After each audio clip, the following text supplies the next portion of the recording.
Good morning and welcome to AGORACOM Small Cap News TV. It's Wednesday, November the 13th, 2013. I've done my morning homework. I've gone through a bunch of press releases to find the best ones that stand out to me, and then I give you some insights into why they stand out. And ultimately, the hope is to find some good companies for you to do your homework on and find some investment winners in there.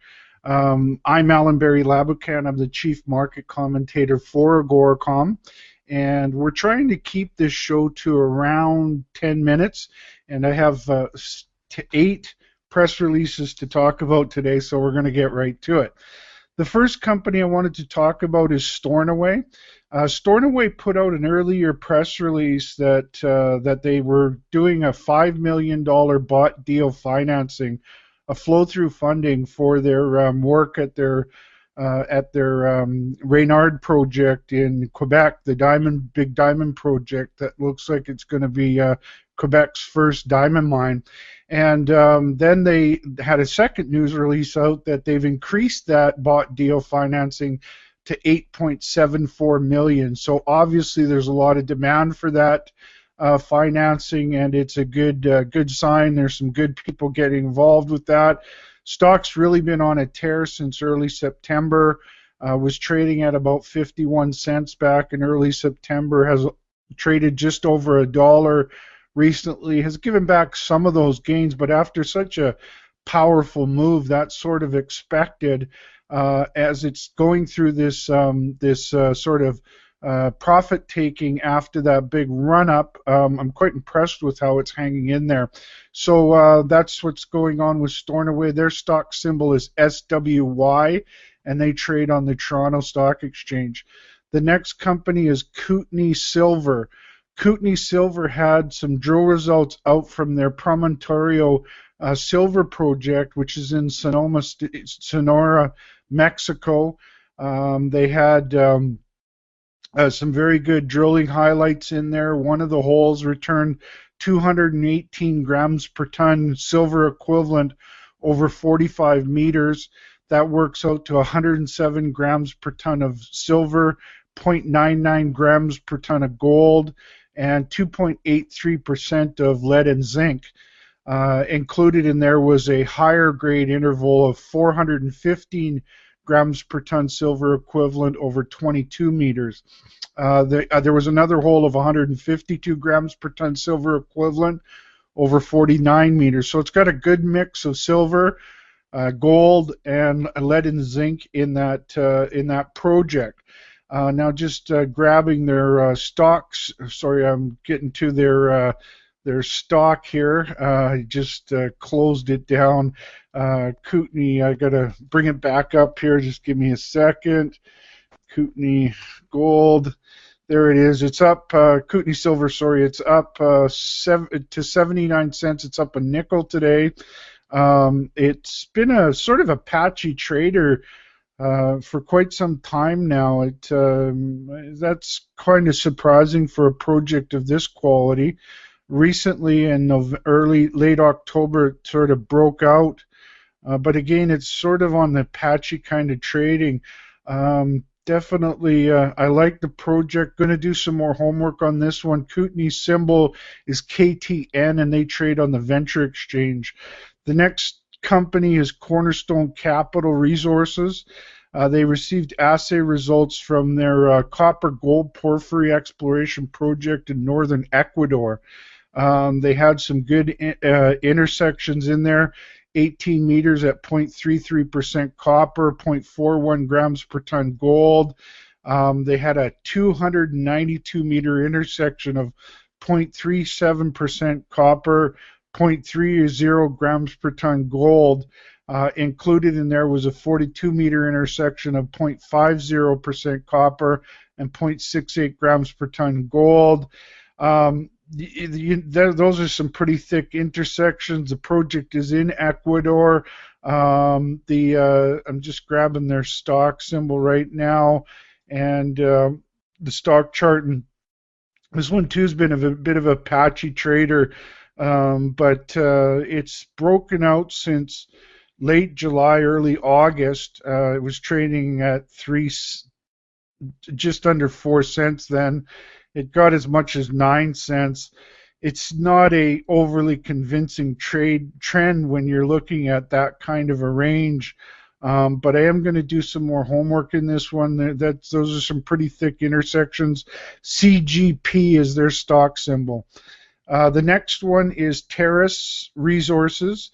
Teras Resources had their first deep drill hole at Kahula, which included 0.9 meters of 31.20 grams per ton gold and 1.8 meters of 373 grams per ton silver.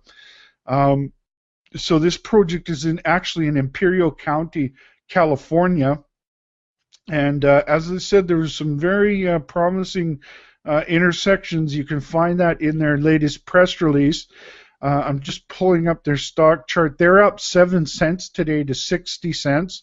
So the market liked that. It wasn't on big volume, though. Only 17.9 thousand shares is traded today. Until September, this company was a patchy trader, and it was, trying to find a bottom. Then it had a breakout on much more significant volume. It's given back a lot of those gains, but those are really interesting drill results. I'm going to do some more homework on this one. I'm liking the way the market reacted to that news. TRA is their stock symbol, and they trade on the Venture Exchange. The next company is Scorpio Gold. Scorpio Gold had some drill results out from their 70% owned Mineral Ridge project, which is located in Nevada. This is some of the highlights included 4.05 grams per ton gold over 3.05 meters, 3.32 grams per ton gold over 7.62 meters. They had a 2.48 grams per ton gold over 12.9 meters. And so some very interesting drill results from that Nevada project.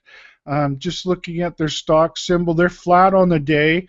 Looking at their trend now, they've been trending downward for most of this year. It looks like it's trying to find a bottom just around this 18-cent level. I'm going to watch that very closely. The volume is drying up as it's getting down to these lower levels, so that's an indication to me that it is probably looking for a bottom.